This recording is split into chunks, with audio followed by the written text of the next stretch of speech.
It's time now for a look at the latest in local news. In the news, the Wayne County Commissioners are set to meet for the next 2 days in a work session at the Wayne County Airport. Today's meeting gets underway at 1:30 in the afternoon, and Friday they plan to meet at 8 a.m. Topics to be discussed as they sent out an agenda yesterday. Topics include the lost referendum, Lake Grace Dam, public safety projects, transportation projects, the merit system, 2022 budgets, and the 2023 budget forecast, and the 2022 tax digest. All that on the county's agenda. Once again, today's meeting gets underway at 1:30 in the afternoon. WIFO FM will be on hand of a full report for you tomorrow here on the local news. Jesup City Commissioners met Tuesday for their regular council meeting, and at the meeting they gave Jesup Police Chief Perry Morgan permission to bid out 8 new police vehicles. They state the money's in the budget, $300,000. City Manager Rose Marcus announced new changes coming to City Hall. They plan to soon have the capability of streaming the city meetings live on their Facebook page. City also doing some improvements to the inside of the building. City had an executive session to discuss personnel, but they met behind closed doors for close to an hour, came back and announced that no action was taken.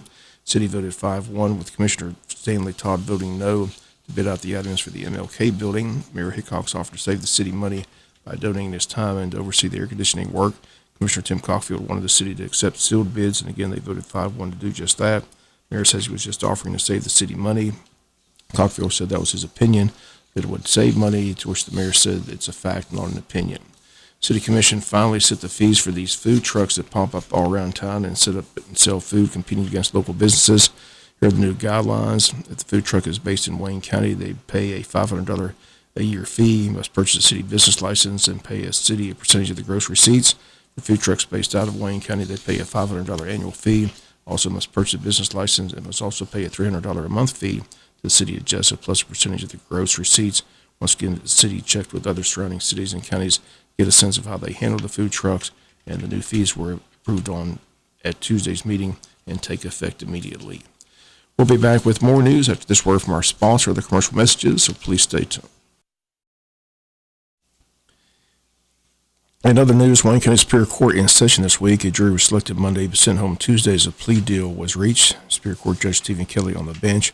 On Tuesday, 26-year-old defendant Devontae Batten entered a plea agreement with the state, pleading guilty to armed robbery and possession of a firearm during the commission of a felony, and agreeing to testify against his co-defendant Devontae O'Neill.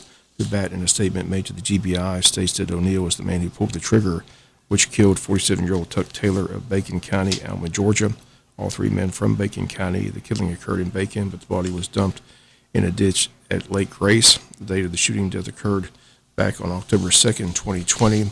Devontae O'Neill's court date has not been set as of yet. On Tuesday, Devontae Batten agreed to testify for the state in that case, and that's the reason for the plea deal. If he refuses to cooperate with the state and refuses to testify, then the state will again prosecute him for felony murder. Judge Kelly asked the defendant if he understood the agreement, and Batten said he fully understood what the plea deal is. If all goes according to plan for his guilty plea entered on Tuesday for the armed robbery, he will receive a 25-year sentence with 20 years to serve in prison. His defense attorney, John Thigpen, before the agreement was signed, told him that he needed to accept the plea deal because if he convicted of felony murder, he would spend the remainder of his life in prison. According to the state, all 3 men knew each other. It appears to be a drug deal gone bad. The state says Tuck Taylor was selling meth to both Batten and O'Neill and had $15,000 cash on him at the time he was killed. All 3 traveling in a silver GMC truck with O'Neill and Batten in the front seat and Devontae O'Neill in the back. O'Neill was shot, or Taylor was shot twice in the side of his neck, and evidence according to the state shows that the bullets came from the back and is consistent with the statements that Batten engaged the GBI back on October 11, 2020. Once again, Devontae Batten accepts the state's plea deal, pleads guilty to armed robbery and possession of a firearm, a 9mm handgun during the commission of a felony, and agrees to cooperate in the state's case against his co-defendant Devontae LaShawn O'Neill. The victim's family in the courtroom on Tuesday during the plea deal and were in agreement with the plea deal. Judge Kelly making certain the family of the victim was on board with the state's decision for accepting any plea deal, and the defendant remains in jail at this time. He's been in jail for over 2 years since the shooting death of the victim, 46-year-old Tuck Taylor. Once again, all 3 men involved are from Alma, Georgia, Bacon County, and the body dumped in Wayne County near Lake Grace. We'll be back with some final news notes after this word from our sponsor, the commercial messages, so please stay tuned. Final note in news, many Georgia families next year could see a $1,000 in tax rebates and reductions under a 2-pronged proposal released Thursday by the governor.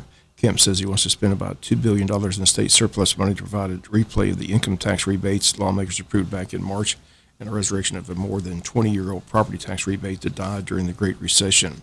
On Thursday, the governor said, quote, "I believe that isn't the government's money, it's yours, and our job isn't to spend it all just because we can. You elected us to fulfill the essential duties of government and return the rest to taxpayers," end quote. Though tax breaks would have to be approved in the 2023 General Assembly when it meets in January, Kemp made the announcement Thursday at the state capitol. On hand with him were House Speaker David Ralston and Senator Burt Jones, the GOP nominee for lieutenant governor. That's going to do it for latest in local news. Sports comes your way in a few minutes. Bob Morgan's have a great day.